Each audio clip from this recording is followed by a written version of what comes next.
শহীদ জিয়ার দল, বিএনপি খালেদা জিয়া নেতৃত্বাধীন দল, বিএনপি তারেক রহমান 10,000 কিলোমিটার দূর থেকে পরিচালিত দল, তার শক্তি, সামর্থ্য, সাহস ইনশাল্লাহ বাংলাদেশের 18 কোটি মানুষ এই 6 মাসে তো আগে তো গ্রহণ করেছে।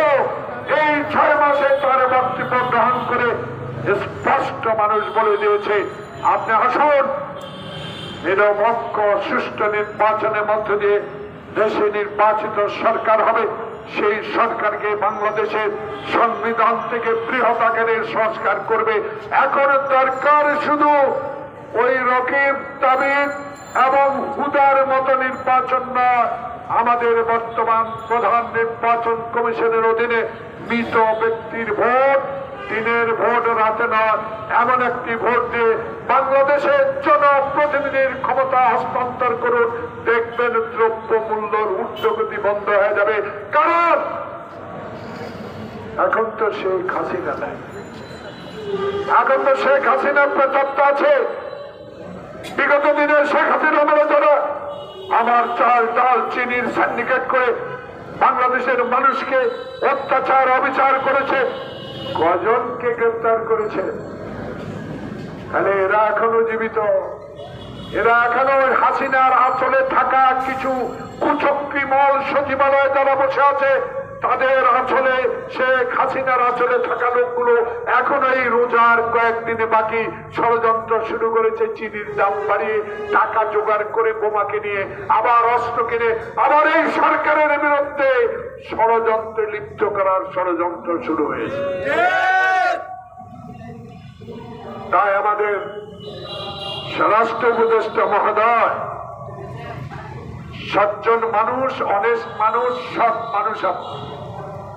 আপনি আমার মতো একজন মুক্তিযোদ্ধা,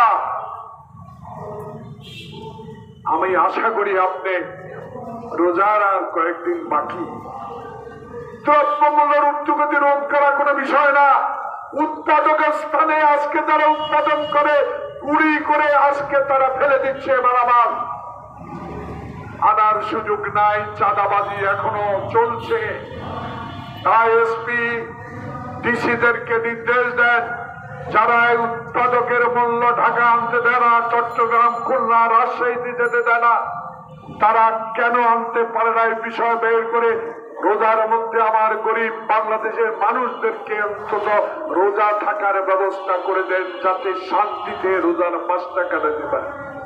তাই প্রজন্মের আজকের এই দ্রব্যমূল্য ঊর্ধ্বগতি রোধ এবং অচিরেই নির্বাচনের ম্যাপ এবং অচিরেই এই নির্বাচনের দাবিতে এই প্রজন্ম দলের পক্ষ থেকে প্রিয় সাংবাদিক বন্ধুগণ, আপনাদের কাছে, সরকারের কাছে দাবি জানাবো, কারো ষড়যন্ত্রে পা ফেলবেন না, কারো ষড়যন্ত্রের কথা কানে আর শোনা দরকার নাই। একটি কথাই শুনবেন, নির্বাচন, নির্বাচন। এই নির্বাচনের মধ্য দিয়ে বাংলাদেশের জনপ্রতিনিধি আসবে, আর বাংলাদেশে শেখ হাসিনার শাসন কখনো আসবে না। কারণ মুক্ত খোকনের রক্তের প্রতি আমরা কখনো বিশ্বাসঘাতকতা করব না। সবাইকে ধন্যবাদ। আসসালামু আলাইকুম।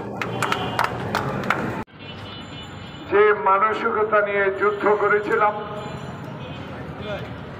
স্বাধীন হওয়ার 54 বছর পরেও এখনো কেন দাঁড়িয়ে বলতে হয় বাংলাদেশের 18 কোটি 19 কোটি মানুষের জীবনটা এখনো কেন সুখের আমরা করতে পারি না? তখন ছিল পাকিস্তান, পশ্চিম পাকিস্তান, তারপরে হলেন শেখ মুজিবুর রহমানের শাসন আমলের বাংলাদেশ। প্রিয় বন্ধুগণ, এই পবিত্র দিনে কাউকে সমালোচনা করে, কোন মুখ রোচক কথা বলে কারোর মনে কষ্ট দিতে চাই না। কিন্তু 16টি বছর আমরা অনেক কষ্ট করেছি, অনেক কটূক্তি শুনেছি, অনেক ব্যথা পেয়েছি, অনেক জেল জুলুম খেটেছি।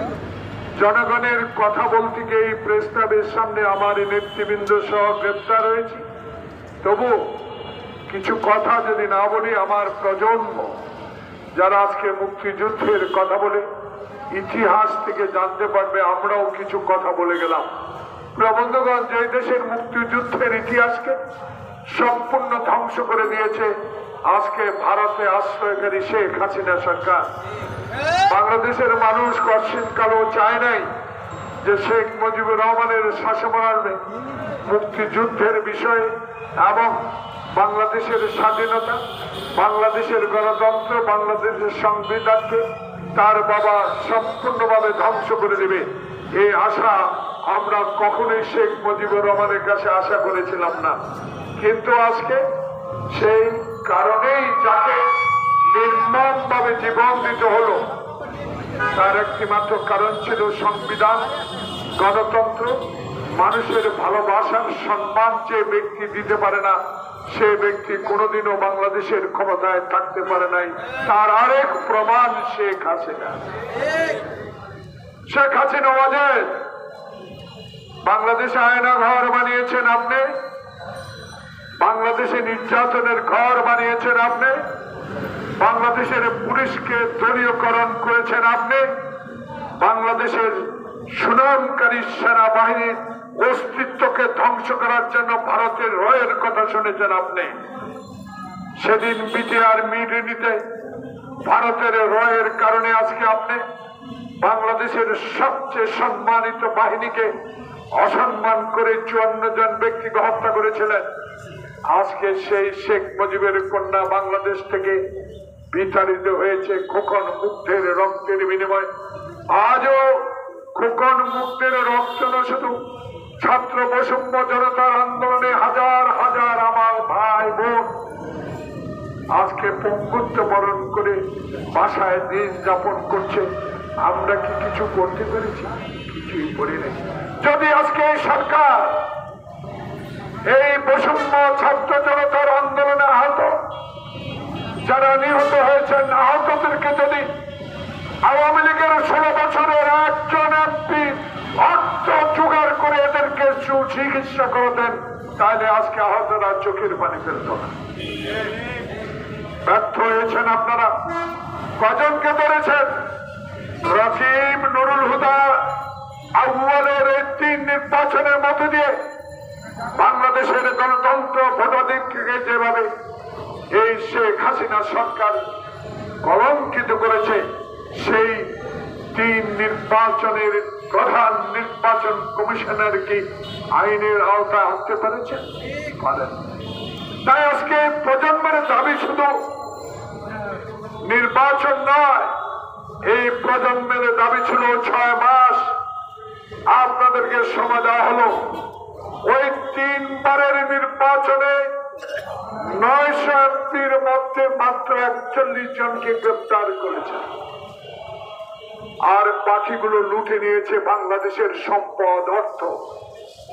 বাংলাদেশের পুলিশ বাহিনীকে ধ্বংস করে দিয়ে তাদেরকে শেখ হাসিনার ব্যক্তিগত কর্মচারী করেছেন।